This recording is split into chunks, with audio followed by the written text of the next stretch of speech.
Esther saw a documentary, and the mother bear and the baby bear were taking the honey from the hive. And the bees weren't bothering them at all, and they were lapping the honey up, and they were licking each other, honey all over everyone, licking it up. And the voice in the documentary talked about the love of this mother bear. And Esther thought, I wonder if this mother bear has love for her baby, or if she just likes honey.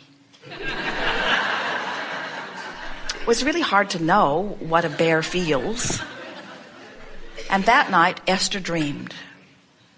And she was the baby bear. And the mother bear was licking her. And they both had honey all over them. And Esther felt the most powerful, profound love coming from her mother bear that she had ever experienced. We want you to know that love is the basis of your world. And it is present in everything that allows it, you see. And just because there is a particle of someone, something, somewhere that isn't allowing it, does not mean that it is not the pervasive basis of your time-space reality. And when you slip into it, it will surround you. And when you're standing in a pocket without it, sometimes it feels like it isn't pervasive, but it is our promise to you that it is. Every human on the planet could watch CNN and get involved in some terrible thought and disallow for a time the well-being that is flowing. But we promise you, the new ones that are being born are filled with it. The beasts of your planet are filled with it. In other words, the power of the well-being of your planet. It is the most powerful stream that exists. And while you may hold yourself apart from it temporarily, it cannot last. And as we've said to you several times here today, we're just wanting you to experience the deliciousness of going with the flow of that love and well-being before you croak. But if you don't, you'll do it when you croak.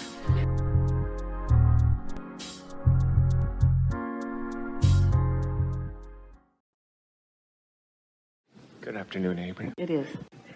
I've been doing really good with manifestations in conjunction with synchronicities, and I want to share with you.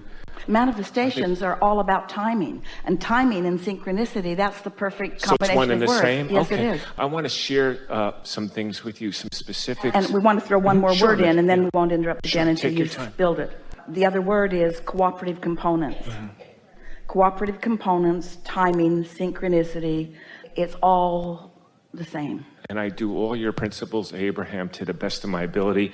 And I do the appreciation, like you say, instead of gratitude, the appreciation. And I do what's like an appreciation prayer every morning, and I goose it up, as you say, where I really get feeling behind it. And I'll just pick some random things, like how much I just love kangaroos in Australia. And then that day, I'll see pictures of kangaroos, like on cars, and like I'll say how much. We have to tell you a kangaroo story. Speaking of synchronicity. Sure. So Esther is in Australia in a carload of people, and someone in the car says, so where's the kangaroos? And the driver of the car says, kangaroos don't just go hopping down the street, but then one did. Were you in Australia? Yeah. Then one did. That's amazing. And like, for example, when you always said to cherish the miracles that are all abound. And for example, I love dragonflies. So I'll thank in the morning with my prayers on my knees with so much joy about dragonflies and how they've been on this earth as a species for 300 million years. And I say, you know, I love all the different colors. I'd love to see a blue one or a white one or purple. And then that day I'll see that exact color. All right. And wait till you hear this. I was in a supermarket and I was going to get some sneakers, and there was a lady coming out from a shop, right? And she said, what is that? What is that? A dragonfly right up to my nose. You can't miss it. My nose, it's here. And it flew right up to my nose. She said, what is that? I said, it's dragonflies. They come see me because every morning I thank how much I love them and that they've been here 3 million years as a species. I mean, and I'll get to my question. But before you do, can you hold your question Sure, for just a moment? Because we want to tell you something that you've given us the perfect opportunity to take Abraham. thought to a place it has not been before. Thank you. And it's where we began today, but you've brought us full circle, and this is really a wonderful thing. Creation is about getting in the flow.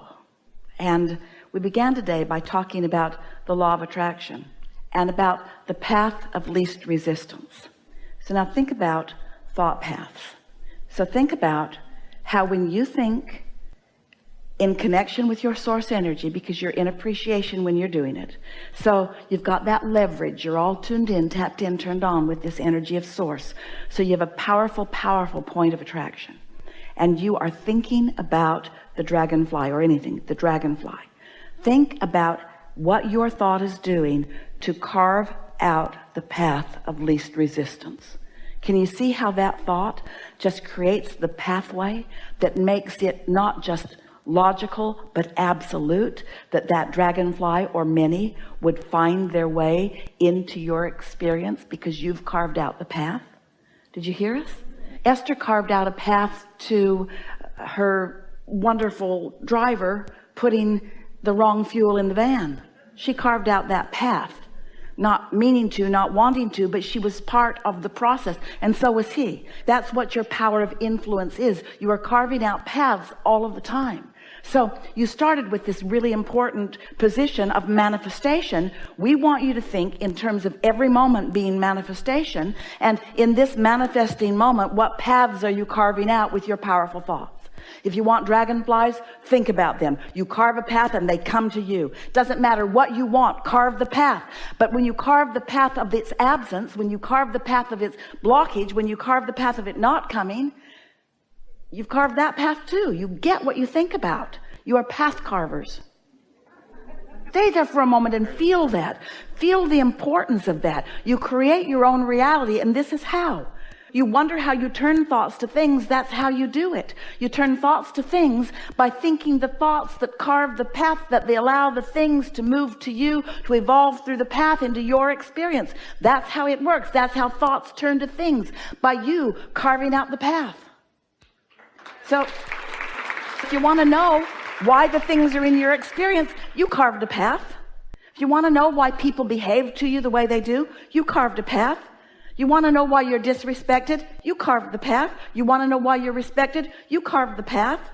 You want to know why funny things occur to you? You carved the path. You want to know why you feel bad? You blocked the path you carved. You asked for it, but now you're not letting it in. You see what we're getting at?